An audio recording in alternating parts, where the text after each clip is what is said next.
When you're 3 points out of a playoff spot with 7 games to go, every night is a must-win. Steve Spurrier used to rotate signal callers within the same series at times. But if his teachers see him on TV, they may be a little more forgiving about the classes that he misses. Got to meet the fans and got to take in the culture and the color of that stadium. The Clemson Tigers had waited 35 years for a celebration like this.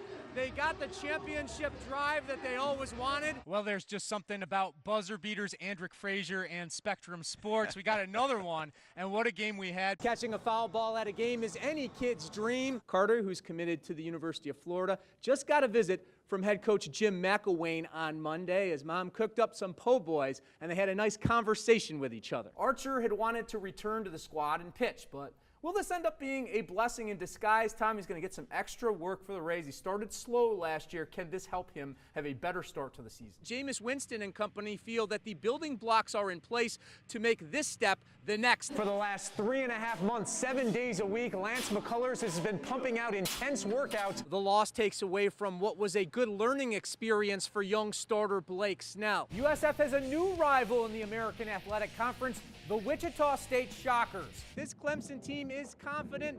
They know they can roll with the Tide and now hoping to finish the job Monday night. Rishi, what was it like to experience it in person? It was a once-in-a-lifetime opportunity for me, and the players would say the same thing. They went to the ballpark. The energy there was unbelievable. And, you know, it's great just to play the Cuban team and face a team of that stature, but to do it with President Obama there, with those fans just raucous and rowdy and ready for some baseball, it was a day that these players will count as one of the best that they've had. The sights and sounds magnificent at Estadio Latinoamericano. From the introductions to the releasing of peaceful birds, the lasting images will live forever in time. I took a lot of pictures and I made a lot of videos, so you know, those are going to help my memories when I get those gray hairs. So you know, obviously it's clear in my mind right now, but you know, years from now, I'm definitely going to look back. Everybody, I thought, did a tremendous job. Even the guys that came in and fixed the field, the field was immaculate. Hard to beat the company in this exclusive event. President Obama with his wife Michelle getting flowers from the Rays. I just wanted to express my gratitude for what she does with the youth and the community, and I made sure to tell her that anytime she wanted some help, I would be on board. Joe Torre and Derek Jeter among those joining MLB Commissioner Rob Manfred, who called the trip a huge success. I had an opportunity to go in and speak to the Rays players. They're really positive about their experience. I think they embrace the opportunity to be here, enjoy a different culture, and I have to say, just really proud of the way our players conducted themselves. The Cuban fans, loud and passionate all afternoon. Even after giving up a home run in the ninth, the Rays got the win. But really, what this whole trip was about was bringing two nations together through the love of baseball. Very grateful for the opportunity. You know, we feel very fortunate to be able to be the team that participated. You know, there's 30 other clubs, and for our team to come over here and play as well as we did, and just to be able to experience the culture and be accepted, you know, is something that we're all definitely going to be grateful for.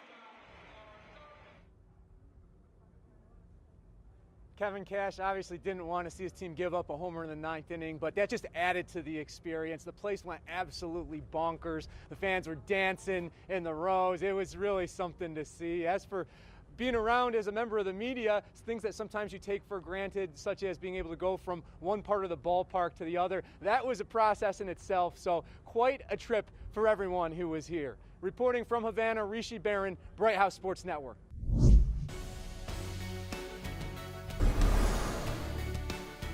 The Rays AL East Tour makes a stop in Beantown. Welcome to Your Sports, I'm Rishi Barran. The Boston Red Sox have always been a thorn in Chris Archer's side. How bad has it been? Well, the Arch Deluxe had lost 11 straight games against the Bo Sox coming into Friday night. That losing streak a Rays record for consecutive losses against a single opponent, 5 more than the second longest streak. Archer hadn't won in his last 15 starts against the Sox with a 5.38 ERA against Boston. This night, though, was different. Strikes out Dustin Pedroia in the first, one of 5 Ks for Archer on the night. Now in the second, Shane Peterson fresh off a flight in from Durham, and that's how you make a good impression. 2-run homer in his first at-bat as a Ray, third big league homer overall, 2-0 Rays. Now bases juiced for Logan Morrison in the third, and he'd get his own first with this big hack. First career grand slam, 6-0 Rays. Archer would continue to mow him down. Let's check it out. Here's Sandy Leone. And he gets him looking. Arch gave up just 1 run in 6 hits and 5 2/3 innings. And he got more than enough offense to back him up. Brad Miller had been slumping, not anymore. First homer of the year, part of a big night for him. Rays win it, 10-5. Miller went 3 for 4, finished just 1 double short of the second cycle in Rays history. Steven Souza Jr., part of the home run parade. First time that Rick Porcello has ever given up 4 home runs in 1 outing. The Rays take game 1 of the 4-game series at Fenway Park. Following one of the worst seasons in franchise history, the Orlando Magic are once again heading in a new direction. The team is moving forward after firing general manager Rob Hennigan. Austin Lyon looks ahead to what the future holds for the Magic. Here's a look at some potential candidates for the Magic's GM vacancy. Matt Lloyd will get some time to show what he can do as interim GM. Former Magic forward Pat Garrity, who's over with Stan Van Gundy as the Pistons associate GM, is a popular name on the list. The Florida Gators will have a big hole to fill on their front line next season. 6'8" forward Devin Robinson is forgoing his senior season and entering the NBA draft.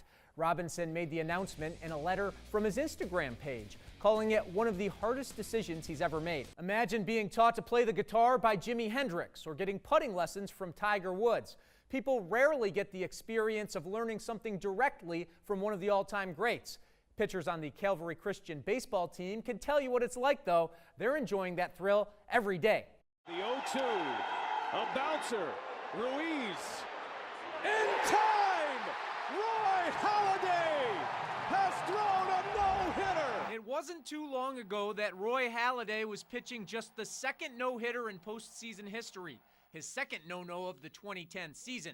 The Doc's Hall of Fame resume speaks for itself. 8 All-Star games, 2,000-plus strikeouts, one of 6 pitchers to win a Cy Young Award in both leagues. But these days, you'll find him in a different dugout as the pitching coach at Calvary Christian High School. I've been fortunate to spend so much time with so many great baseball people, and I do. I feel like it is a responsibility that I have to give some of that knowledge back. The primary reason he's there, Roy's son Braden, who has been magnificent as a sophomore pitcher for the Warriors, who are off to their best start ever. Be around my son, watch him go through this experience, and knowing how much I enjoyed it when I was that age, it's definitely a special time. He definitely doesn't give me any leeway at all for being his son, but it does kind of feel like, he's coaching a team, not his son's team. Braden, whose biggest thrill of his life so far was growing up around Major League Baseball, says he'd never be where he is today without his father's encouragement. He's really good at the mental side of the game. That's something he stressed to me since I was literally like 4 years old, that if you're mentally prepared better than the other team is physically, then you're going to win the game. Braden isn't the only pitcher benefiting from the former Blue Jay and Phillies influence. Cody strikes out the side in the 6th. The Warriors' entire staff has been unhittable, with a microscopic earned run average of 0.47 through the team's first 18 games. It's about simplifying and narrowing focus, and getting the boys to, when they're out there and they're playing and doing their thing, to where they're only focusing on their job at hand and what they're doing in that moment. When he's down in the bullpen with them, he's telling them what guys are coming up, what they've done, probably how we're going to pitch them. Star pitchers Nolan Hootie and Graham Hoffman have both added pitches to their repertoire under Halladay. And more importantly, they felt comfortable with him from day one. He's never negative. He always offers an alternative. He never says, "Oh, that was bad. You can't do that anymore." He works with you, with the pitcher that you are. He comes out here with his blood, sweat, and tears and grinds with us every single day and makes sure that we get it done and get after it and achieve our best. One thing Halladay doesn't do, dwell in the past. They don't remember a whole lot of my career, which is a good thing for me. But they have plenty of memories about his new gig, which is going quite well for everyone so far. That'll do it for your sports. Thank you for joining us. You can follow us on Facebook and on Twitter at SpecSportsFL. Immediately after last year's loss to Alabama, Dabo Swinney told his players that they had 365 days to get back to the national championship game and that they needed to make all of them count. Well, those players listened, took that to heart, and here they are with another chance to take care of business.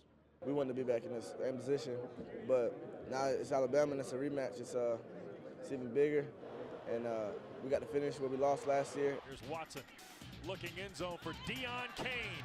Caught it! Touchdown, Clemson. The Tigers, whose roster is chock full of local talent, have been on a steady path to make their return. We've been working since the spring of last year, and just to have all our receivers back and quarterback, we all got together.